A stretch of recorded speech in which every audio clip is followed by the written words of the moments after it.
Angel Reese, going home to her alma mater, LSU, plays against the Brazilian national team in front of 6,373 people.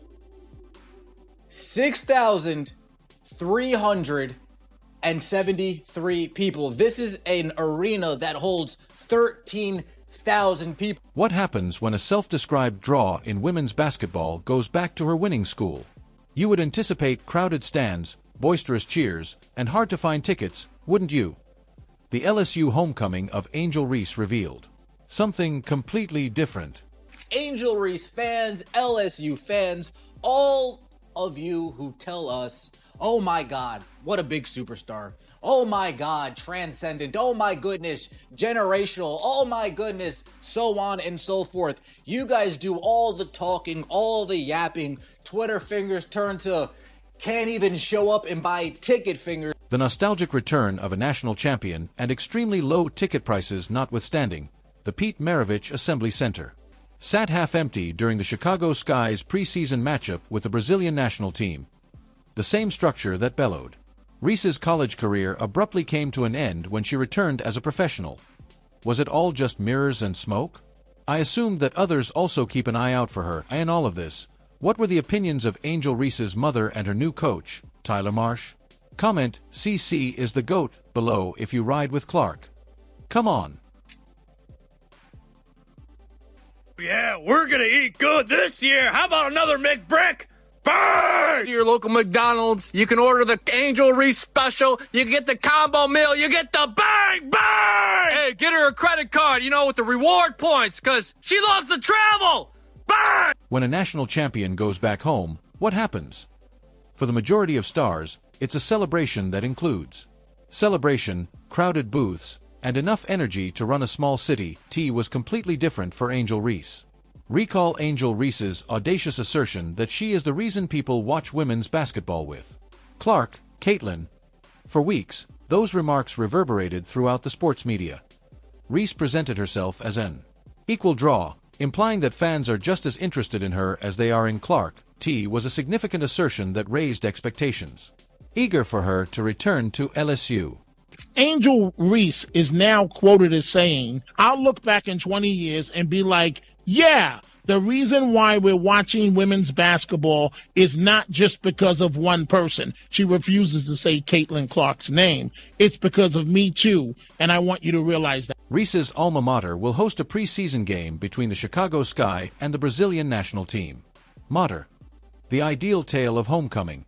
For attendance, this ought to have been a given, returning national champion. To the location where she created history. However, the real attendance revealed a different picture. A lot of Angel Reese fans are not basketball fans, and they are proving it. They proved it last night without a shadow of a doubt. That was one of the most embarrassing things I've ever seen. When full, the Pete Maravich Assembly Center can accommodate more than 13,000 spectators. When Reese was a college student, those seats were frequently filled with gold and purple. However, only 6,000 people attended her professional comeback.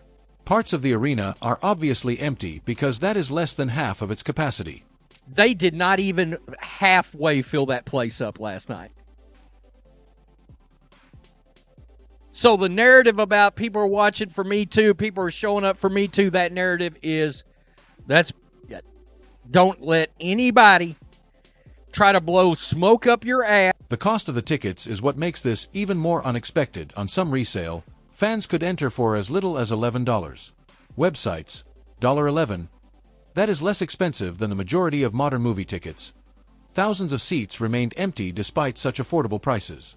There was over 6,800 seats still available, and some people were saying, by the way, that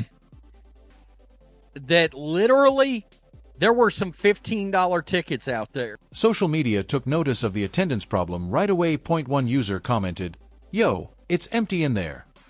As someone else noted, tickets for Angel Reese's comeback were extremely inexpensive, and fans couldn't even fill LSU's arena. The cameras were unable to conceal the.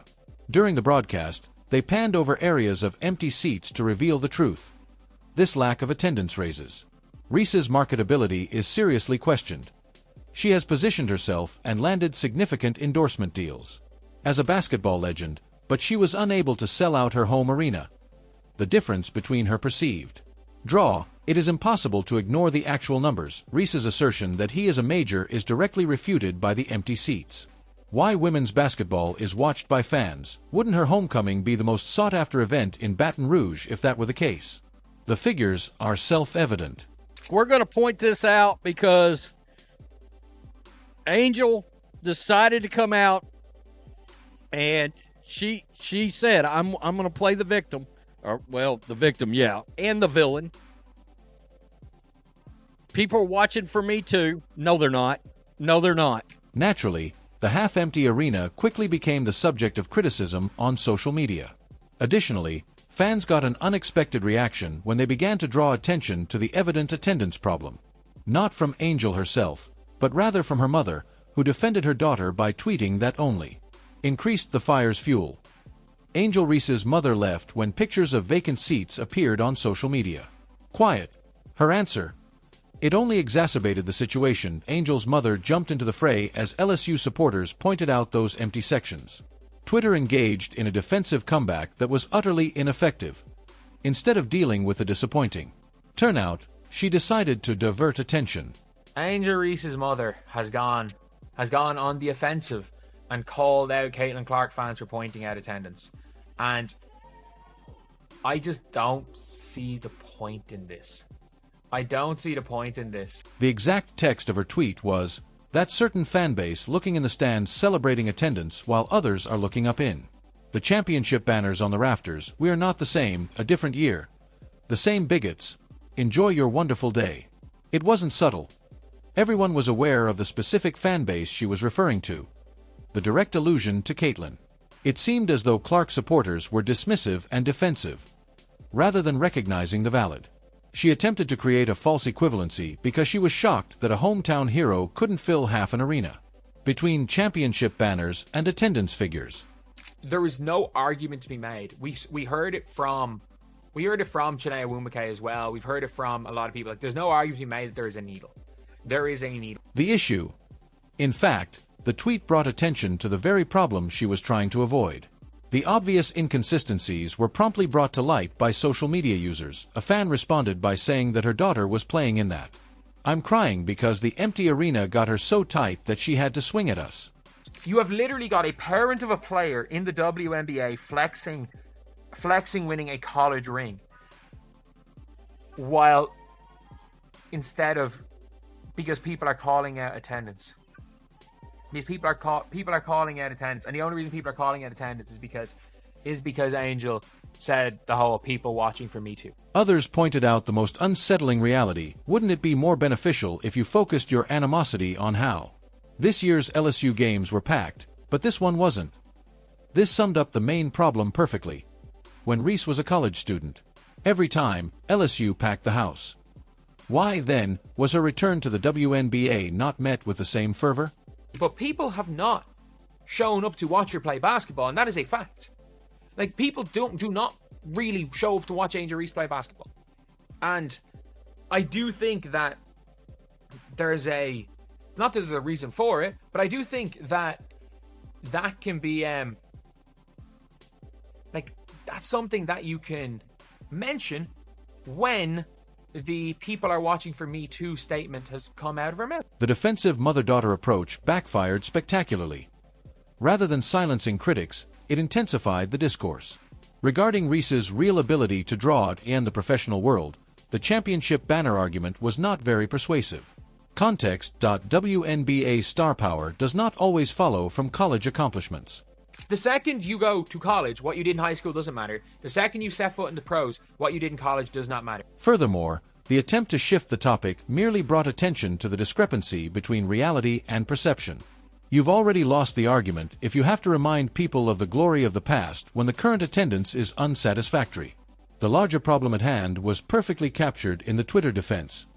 For all the discussion of being a significant attraction in women's basketball, the vacant seats conveyed a different message, and there was no way to.